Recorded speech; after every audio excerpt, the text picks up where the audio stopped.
안녕하세요. 서정의 경제펀치 서정희입니다. 한국 경제 오늘과 내일 고민하고 통쾌한 한방으로 문제점까지 해결해보는 경제펀치. 네, 이번 시간에는요. 긴급하게 부동산 시장 점검을 한번 해보고 싶습니다.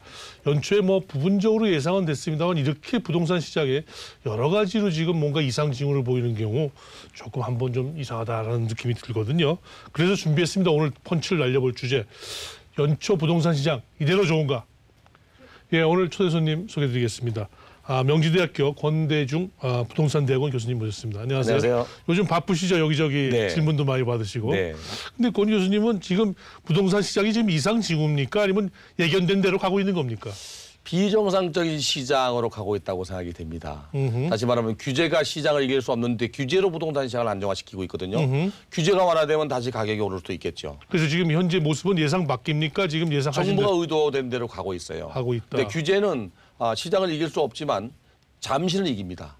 다시 말하면 정부가 이제 의도적으로 대출을 규제하면서 또 수요와 공급을 언밸런스되어 있는 거를 그냥 둘 다 누르고 있거든요. 그러면서 이제 공급을 늘리겠다는 투트랙 작전을 쓰고 있지만 어쨌든 시장이 안정화된 것은 규제에 의해서 안정화되고 있다. 근데 이제 규제가 완화되면 유동자금이 있기 때문에 언제든지 부동산 시장이 살아날 가능성이 있는데 이게 이제 장기 침체로 가거나 또는 전반적으로 경제가 어려워지면서 동반 하락 시장으로 간다면 규제가 완화되더라도 쉽게 살아나지는 않을 수 있습니다. 그러나 지난해부터 지금까지의 부동산 시장은 규제에 의해서 안정화되고 있다. 이렇게 보고 있습니다. 자, 뭐가 이상 징후입니까? 일단 거래가 지금 거의 잘 안 이루어진다고 해요? 자, 부동산 시장은 많은 돈을 주고 사잖아요. 그러니까 레버리지 효과, 소위 은행에 대출을 끼지 않고는 집을 10억, 20억짜리 살 수가 없습니다. 서울 수도권 지역의 평균 주택 가격이 5억에서 10억입니다. 강남은 20억 정도 갑니다. 그걸 현찰 주고 살 수 있는 사람이 과연 얼마나 있을까요? 보통 중하위권 주택 시장에는 중서민층들이 주택을 거래하는데 이 시장이 주로 움직이는 시장이거든요. 그들은 5억, 10억 현찰 주고 집을 살 수가 없는데 지난해 9월 13일 정부가 1가구 1주택자는 전출을 가거나 또는 60세 이상의 무주택자의 부모를 모시기 전에는 대출을 전면 금지시켰어요. 그러면 대출이 금지됐다는 얘기는 부동산 시장에서 거래가 원활하게 안 된다고 봐야 되거든요. 이게 가장 큰 시장의 악재라고 금융 쪽에 대출 금융권에서 이제 수도꼭지를 좀 잠궈서 생긴 문제다 이렇게 보시는군요. 그렇죠. 네.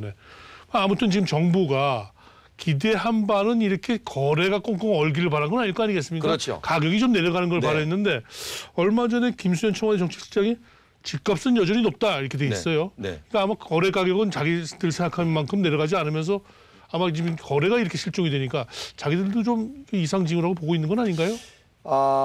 2017년도 5월 9일 날 문재인 정부가 취임을 했는데요. 그 이후에 약간 1년 정도 부동산 가격이 지역에 따라 편차했습니다만은 150%, 200% 올랐습니다. 근데 이 이전 가격으로 이제 돌리겠다는 게 김수현 수석의 생각인 것 같습니다. 그런데 올라간 이유를 알아야 됩니다. 공급이 부족하면 가격이 오릅니다.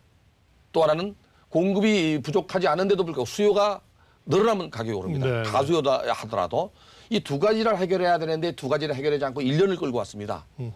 결국에 이제 3기 신도시를 지난해 12월 19일 날 발표했지만은 그 전에는 이제 규제만 해왔기 때문에 비정상적인 부동산 시장이 되어서 지역에 따라서 공급이 부족한 수요가 많은 지역 이런 지역은 가격이 계속 오르게 된 거죠. 금융 꼭지를 좀 잠궈서 하여튼 지금 당장 나타나는 건 거래가 안 되고 있지만 이게 뭔가 거래가 조금 트이면서 가격이 좀 내려가면 그럼 정부가 원하는 대로 되는 거 아닙니까? 그렇죠. 그런데 이제 양도세, 중과세부터 이 대출 규제까지 했다는 얘기는 가격을 떨궈 놓고 좀 완화하지 않겠나는 생각이 들어요. 일단은 정부가 의도하는 가격만큼 내려가야 되는데 정부가 의도하는 가격까지 내려간다는 것 자체가 이번 정부가 출발하기 이전 가격을 얘기하는 겁니다. 근데 이 거래는 그렇다 치더라도 왜 전세 시장은 왜 이렇게 얼어붙었습니까? 이게 이제 부동산 시장에서 전세 대출마저도 막아버린 겁니다. 거기다가 재작년 12월 13일 날 정부가 발표한 임대주택 등록 활성화 방안이 있어요. 그 당시에 이제 양도세, 중과세를 물릴 테니까 임대사업자 등록을 해라. 이건 정부가 두 마리 토끼를 잡으려고 했던 거죠. 하나는 음성적 임대주택 시장을 양성화시키고 양성화된 임대주택의 전월세 시장을 안정화시키기 위한 대책이었어요. 그래서 임대주택 등록을 하게 되면 종합부동산세도 면제해주고 또 장기보유 특별공제도 70% 해주고 양도세, 중과세도 안 매기고 이런 혜택을 주면서 많은 사람들이 이제 4년 또는 8년 동안 임대주택 등록을 했잖아요. 등록을 한 주택은 매도할 수가 없습니다. 이게 시장의 재고주택 물량이 줄어버린 겁니다. 또 하나는 이제 전세 시장도 4년, 8년 살다 보니까 이동을 안 하는 겁니다. 그러니까 세입자 구하기가 어려워진 겁니다. 네. 그러니까 하락할 수밖에 없죠. 수요 대비 공급이니까. 그래서 지금 전세 시장은 동반을 하고 있습니다. 그러면 올해 부동산 전망은 어떻게 보세요? 계속 좀 내려간다고 보시나요? 저는 정부가 대출을 규제하는 한은 매매 시장은 하향 곡선을 그리지 않겠나. 이게 정부는 이제 이 의도가 뭐냐면 정책으로 시장을 안정화시켜서 가격 하락시켜 놓고 공급을 풀겠다. 그래서 3기 신도시뿐이 아니라 시장을 좀 이렇게 완화시키겠다는 계획이거든요. 그런데 올해 부동산 시장은 정부가 대출을 규제하는 한 계속 하락할 거로 예상하고 있습니다. 저는. 그러니까 어느 정도 시간을 이제 벌기 위한 작전으로 봐야 될까요? 네. 공급 물량을 이제 늘리기 전에. 근데 아마도 김수현 장관도 수석도 아마도 김수현 수석도 올 연말쯤 되면 이제 딜레마에 빠질 수 있어요. 어떤 딜레마가? 내년에 4.13 총선이 있잖아요. 총선이 있죠. 근데 총선에서 대출 규제를 완화하자니 또 집 없는 사람들이 안 찍을 거고 그렇지. 대출 규제를 계속 가자니 시장이 좀 경직돼서 좀 미집이 안 좋을 거고 네네. 아마 그런 상황에 빠질 가능성도 없지 않아 있습니다. 네네. 일각에서는 뭐 깡통 전세 걱정하는 경우도 있어요. 지금 네. 뭔가 거래가 워낙 안 되고 전세도 이렇게 자꾸 막히다 보니까 실제 이게 지금 돌아가야 이제 뭐 이게 가격도 좀 올라가면서 이렇게 돼야 서로 바꿔 타기도 하고 그러는데 네네. 이러면 자칫 전세 시장이든 매매 시장이든 자칫 이게 뭐 붕괴될 걱정을 좀 하더라고요. 그럴 가능성도 지금 있을까요? 당장은 아니고요. 지금 매매가 대비 전세가 비율이 지금 서울 같은 경우는 한 71% 정도 네네. 아파트 같은 경우 네네.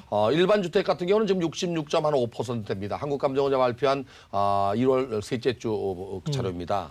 그런데 사실은 이제 매매가 대비 전세가 비율이 좁아질 경우에 이제 깡통 전세가 나타납니다. 이 매매가 대비 전세가 비율이 70%라고 하는 것은 부동산 가격이 1억일 때 전세가 7천만 원이라는 얘기입니다. 근데 이 매매 가격이 지금 뭐 대표님 말씀하신 대로 매매가 안 되면 가격이 하락하잖아요.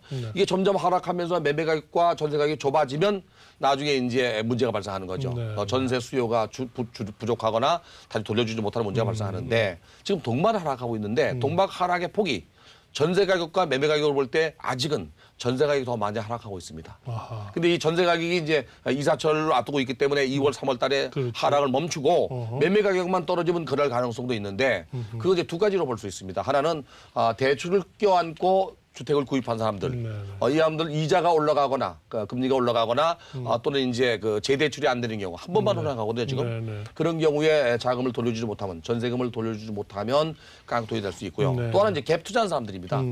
이 전세를 안고 부동산을 사놨는데 전세가 안 빠지는 거죠. 그렇죠. 그러면 또 역시 이제 문제가 발생할 수 있습니다. 제가 볼 때는 당장은 아니지만 계속 가격이 하락한다면 가을쯤 돼서 깡통 전세가 나타날 가능성이 있습니다. 일단 수급상으로는 올해 어떻습니까? 신규 물량이나 이런 거 볼 때. 지난해 한 45만 가구 정도가 전국에 분양이 됐는데요. 올해 38만 가구 정도 분양 계획이 있습니다. 특히 이제 2기 신도시가 본격적으로 분양하는 단지가 몇 개 있습니다. 지금 그 2기 신도시 중에서도 서울서 가까운 검단 신도시가 금년에 약 한 1,500가구 정도를 공급합니다. 이번 2월 달부터도 공급이 들어가는데요.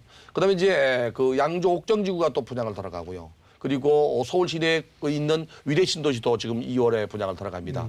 분양 물량은 뭐 예전보다 그렇게 많이 줄진 않았습니다.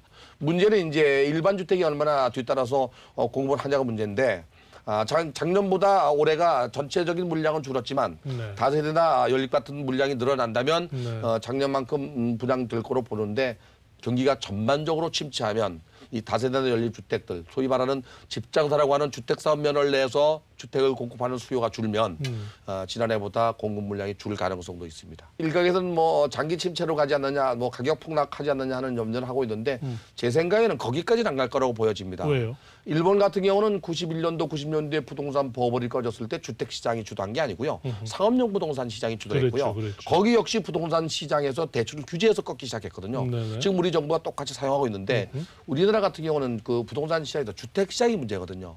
이 주택 시장은 수요 대비 공급이 부족한 현상이고 또 대부분의 그 시청자분들도 집을 갖고 있는 분들은 아시겠지만 집이 자의 전 재산이거든요. 그걸 쉽게 놓지 않습니다. 그래서 주택 시장이 붕괴될 확률은 그렇게 높지 않고요. 근데 일본하고 달리 우리 정책 당국은 주택을 꼭 잡으려고 지금 그렇죠. 하고 있거든요. 지금 네. 요즘에 얘기하고 있는 뭐 예비 타당성 조사 면제라든지 건설 경기 자체는 딴 데서 지금 일으키려고 그러거든요. 네. 주택 쪽을 꽉 묶어놓고. 그게 그러니까 어떻게든 주택은 지금 잡으려고 하는 것 같아요. 주택 공급량이 원래 적습니다, 우리나라가. 그런데 그 주택 공급량이 적다 보니까 가격이 오르고 그런 거에 대한 비정상적인 거를 규제로 막으려고 하기 때문에 문제가 되는 거거든요. 공급을 늘려야 되는데 특히 서울 같은 경우는 뭐 가구 수 대비 주택 수가 60% 70%밖에 안 되거든요. 주택 공급률은 뭐 96% 7% 그래서 뭐 하지만. 신도시 얘기하면서 이제 일단 공급은 늘리겠다고는 하고 있는 거 아닙니까? 근데 공급이 늘어나야 시장이 안정되는데 문제는 신도시를 만들더라도 과연 강남이나 서울 사람들이 갈 수 있는 지역이냐 원하는 지역이냐가 더 중요해요. 예를 들어 3기 신도시 같은 경우에 남양주 왕숙지구 같은 경우는 1단지 2단지가 남북으로 긴데 전체가 343만 평이나 됩니다. 세대수가 6만 6천 세대입니다. 대표님 이사 가시겠습니까? 네. 그러니까 서울 시민들이 서민들이라면 가겠지만 네.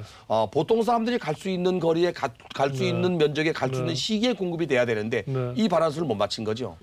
이 부동산 값이 너무 보유가 힘들면은 팔아라 말이지. 네. 집 많이 정부의 갖고 의도입니다, 그게. 팔으라고 그러는데 예. 요즘에 보니까 공시지가를 또 막 높여나갔고요. 네. 세금 부담이 만만치 않아요. 여러 가지로. 근데 공시지가하고 공시가격이 있는데요. 공시지가는 이제 그 국토교통부 장관이 조사평가에서 발표해야 되는데 이제 거기서 못하니까 한국감정을 해서 네. 전국에 있는 필지에서 50만 필지의 표준지를 선정해서 그렇죠. 감정평가협회에 의뢰해서 법인들이 평가합니다. 매년 평가하는데 이 50만 개 필지가 표준지라는 겁니다. 이 표준지 공시가를 올려놓으면 나머지 개인 필지에 대한 개별 공시가 가격이 다 올라갑니다. 그렇죠. 근데 개별 공시가의 법적 성리는 과세의 기준입니다. 재산세를 물리기 위해서 매기는 거고 표준지 공시가는 보상평가나 감정평가의 기준입니다. 그러다 보니까 이번에 국토교통부 장관의 김현미 장관이 공시지가를 현실화시키자 해서 이제 전반적으로 이제 올린 거고요. 공시가격은 한국감정원에서 토지와 건물의 가격을 매기는 겁니다. 이 가격 역시 또 올랐습니다. 그래서 전국적으로 평균 9.1% 정도 올렸고요. 서울은 17.7% 올렸습니다. 굉장히 많이 오르는 겁니다. 이래 되면 이제 무슨 문제가 생기냐면 세율은 가만히 있는데 공시가격이 올라버리면 세금이 많이 나오게 되겠죠. 그러니까 보유세가 거기다가 부담이 커진단 말이에요. 네, 거기다 금년도에 공정가액 비율을 지난해 80%를 85% 5% 또 올립니다. 공정가액 비율이 뭡니까? 이게 이제 일반적인 시가에서 마켓 프라이스, 시장 가격에서 감정 평가한 공시가격 있잖아요. 네. 공시가격에 적용하는 세율을 1억이면 80% 중에서 8천만 원에 대해서 세율을 적용한 겁니다. 아하. 이걸 이제 5% 올린다고 하니까 매년 5% 올려서 2022년도에 100% 만들겠다는 얘기거든요. 이게 두 가지가 현실화되는 겁니다. 하나는 거래된 실거래 가격으로 세금을 매기는 걸 점점점 현실화시키겠다. 그렇지. 두 번째는 현실화되는데 적용하는 공정가액 세율을? 비율을 80%만 하던 거를 5%씩 올려서 앞으로 2020년도까지 100% 만들겠다. 아하. 이게 이제 두 가지가 결과는 하여튼 세부담이 확 느는 거 그렇죠. 아닙니까? 그런데 문제는 이제 4월 달에 아파트에 대한 공정가액이 공시가격이 나오면 이제 문제가 달라질 거예요. 지금은 토지 건물에 대해서 토지에 대해서 건물에 대해서만 나왔거든요. 그렇죠. 근데 이것도 이제 이 신청이 엄청 많이 들어온 이유가 이 건물은 20만 개의 표준지가 있습니다. 20만 개의 건물 중에서 연도를 보고 가격을 매겼거든요. 그런데 문제는 어떤 집은 내부 수리를 했을 거고 어떤 집은 리모델링을 했을 거고 어떤 집은 그냥 살 거 아닙니까? 일률적으로 서류만 보고 평가를 했기 때문에 문제가 발생해요. 그래서 이 신청이 많이 들어온다고 하는데 이제 이 단독주택도 지금 강남 같은 경우나 서울은 평균 17.7% 올랐는데 4월 달에 아파트 가격을 매길 땐 제가 볼 때 한 25% 30% 올릴 것 같은데요. 됩니다. 지금 하여튼 정부는 이 보유세를 올리고 이러면서 부담이 되면 팔아라 이런 거거든요. 그런데 이제 이런 시장과 정부와의 이런 기싸움입니다. 지금 그러니까 이 기싸움이 아직 어느 쪽 승리로 안 끝나니까 지금 뭔가 거래 절벽이 딱 있는 겁니다. 네. 일단 아까 말씀하시는 거 보니까 일단은 정부가 이길 것처럼 전망을 하시나요? 네. 왜냐면 이번에 지금 이제 공시가격이나 공정가격 올린 게 7월 달에 이제 토지분 재산세가 나오잖아요. 네. 9월 달에 건물분 재산세가 나옵니다. 네. 그래도 놀랄 텐데 이미 지난해 종합부동산세를 대폭 인상해놨는데 12월에 또 나옵니다. 네. 한 물건 가지고 네. 보유세 중에서도 재산세와 종합부동산세가 동시에 나와버리면 이 소득이 없는 게나 또는 퇴직한 사람들은 돈을 낼 수가 없잖아요. 그러면 집을 팔 수밖에 없게 되겠죠. 그래서 정부는 다주택자나 또는 고가주택을 갖고 있는 사람들에게 매도를 유도하는 겁니다. 압박해서. 네. 그런 쪽으로 바퀴가 굴러갈 수도 있겠습니다. 네. 근데 제일 먼저 물건이 잘못돼서 이제 우리나라는 경매 제도라는 게 있습니다. 채권자가 채무자에게 변제하지 않으면 법원의 힘을 빌어서 강제로 돈을 가져갈 수 있는 제도가 있는데요.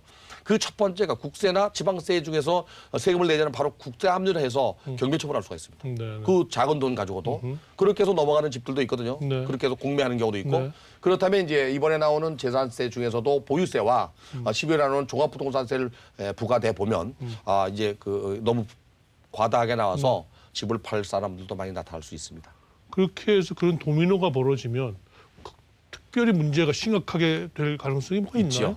있나요? 우선 소득이 없는 사람들은 거주권이 박탈당하잖아요. 살던 집을 20년, 30년 살던 집이 예전에 뭐 5억, 3억 주고 산 집이 20억 됐는데 소득은 늘지 않았기 때문에 결국 팔고 딴 데로 가야 되는 문제. 또 하나는 이제 뭐 이래 되면 또 비정상적으로 증여가 드러날 수 있습니다. 어차피 투기과열지구에서는 1가구 2주택, 3주택자들은 양도세 중과세가 있거든요.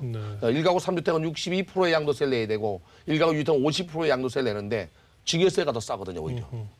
양도세가 벌어지면. 그래서 지난해 같은 경우는 뭐 증여 건수가 서울 시내만 해도 10만 건이 넘었다고 합니다. 아마도 이렇게 그 보유세 부담이 늘어나면 결국에 증여도 늘어나지 않겠나. 이 편법이거든요, 사실은 이게. 네, 그런 현상이 나타날 수도 있습니다. 우리 공 교수님 입장에서는 그 승부의 갈림길이 언제쯤? 저는 제가 볼 때 이번 정부의 레임덕이 발생한 이후라고 생각합니다. 그러면 앞으로도 2년 정도는 규제가 지속될 거로 보여집니다. 네. 굉장히 적어도 뭐 한 1년 놔두고 레임덕 안 걸릴까요? 그걸 누가 알겠습니까? 모르죠, 뭐. 아무튼 이제 부동산 쪽은 이렇게 하여튼 꽉 누르면서 뭐 그 아까 그런 쪽 공식으로 가려고 하는 것 같아요. 네. 그러다 보니까 이제 건설이나 이런 쪽이 또 너무 위축이 되다 보니까 이 부분을 아마 다른 SOC나 이런 쪽으로 풀고 싶은 거 아닌가 싶어요.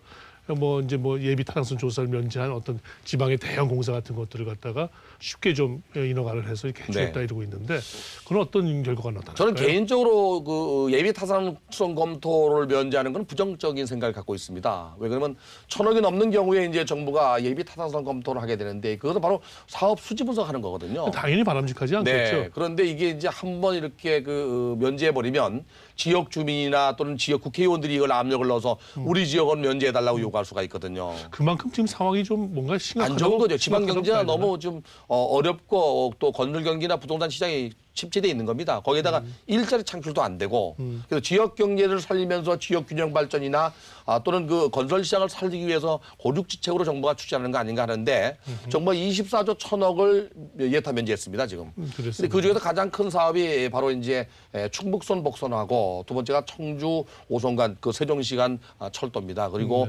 제천 영월간 고속도로, 평택 5선간 또 그 철도인데 이건 뭐 그냥 놔둬도 해야 될 사업일 거라고 생각은 합니다 저는.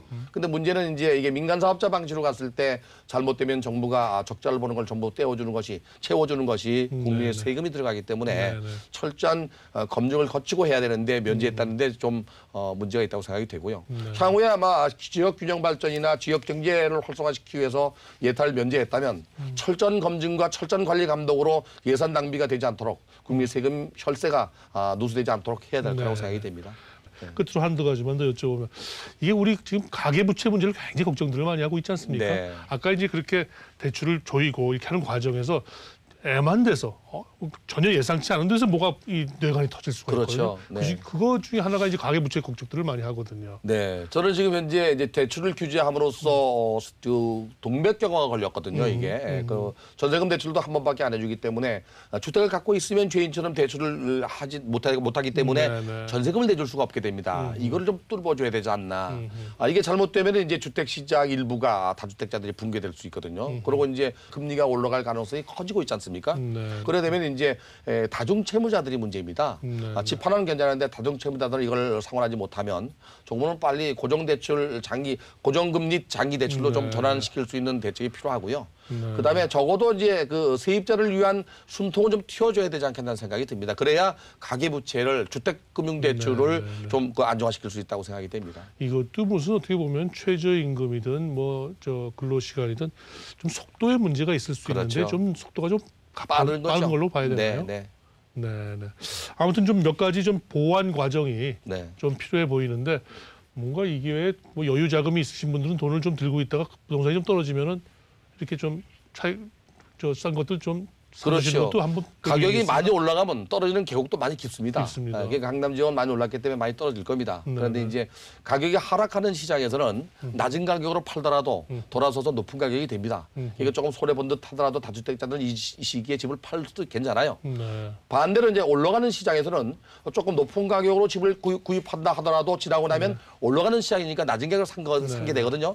시장을 잘 읽으면 뭔가 보일 수 있습니다. 네네. 아무튼 연초에 지금 부동산 시장이 뭔가 좀 놀랬어요. 놀래서 네. 뭔가 저는 움츠러들어 있는데 조금씩 그 부분은 풀려가겠죠. 그렇죠. 그러면서 네. 아마 서로가 서로를 기싸움을 해가면서 할 텐데 하여튼 뭐 우리 권 교수님 예측이 맞는지 한번 하반기 가면서 한번 지켜보겠습니다. 네. 오늘 말씀 대단히 감사합니다. 네, 감사합니다.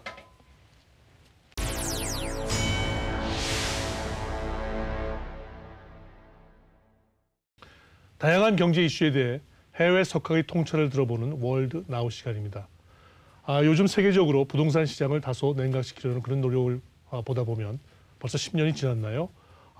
글로벌 금융위기 때 서브프라임 모기지였죠. 너무 과다하게 부동산을 풀어줬다가 다시 문제가 됐던 그런 기억이 납니다. 그 후에 경기를 일으키면서 조금 과도하게 금융을 풀었다가 다시 문제가 되니까 조이는 그런 과정 아닐까요? 그래서 세계적 석학 찰스 굿 하트 런던 대학교 교수는 역시 중앙은행의 중립성이 대단히 중요하다고 강조하네요. 화면을 한번 보시죠. Microprudential focuses on the health and prudence of the individual bank and tries to ensure that each bank has a portfolio which is as sensible and sane as the best in the bunch. The macroprudential is much more worried about systemic issues. Microprudential tends to lead all those involved to have the same kind of portfolio, which means that in response to a small shock, they're all probably safer. But if there's a large shock and they're all similar to each other, then the whole system can come down. What you need if you're going to try and reduce the amplitude of financial variations is to have a properly measured set of criteria, effectively quantitative criteria, which when they pass a particular threshold, you start taking counteractive measures. So that once credit growth properly measured gets too fast, combined with housing prices and property prices, there is a sort of commitment to considering issuing or introducing stronger anti-cyclical measures. You don't actually have to do it, but I think there ought to be a requirement on the macroprudential authority, in our case the Bank of England, to explain under certain circumstances why it has not been taking sufficiently strong counter-cyclical measures. One of the difficulties is that the politicians always dislike having restrictive measures, and they always feel that the economy and housing prices and so on are doing brilliantly because they themselves have introduced such wonderful policies. The central bank needs to arm itself with sufficient quantitative analysis to be able to explain that when these conditions occur, the danger of a future crisis is sufficiently high to override the politicians' sort of natural dislike of restrictive measures. 금융이 원래 세계적으로 모두 연결돼 있습니다만 글로벌 금융위기 이후에는 더더욱 촘촘하게 연결돼 있는 것 같습니다. 한 나라의 어떤 금융 상황이 다른 나라로 도미노처럼 아주 급속하게 확산되지요. 그런 측면에서 금융위기의 전조 만약 있다면 튼튼하게 미리 대비하는 것이 필요하지 않을까요? 서정의 경제펀치 이번 주 이만 인사드리겠습니다.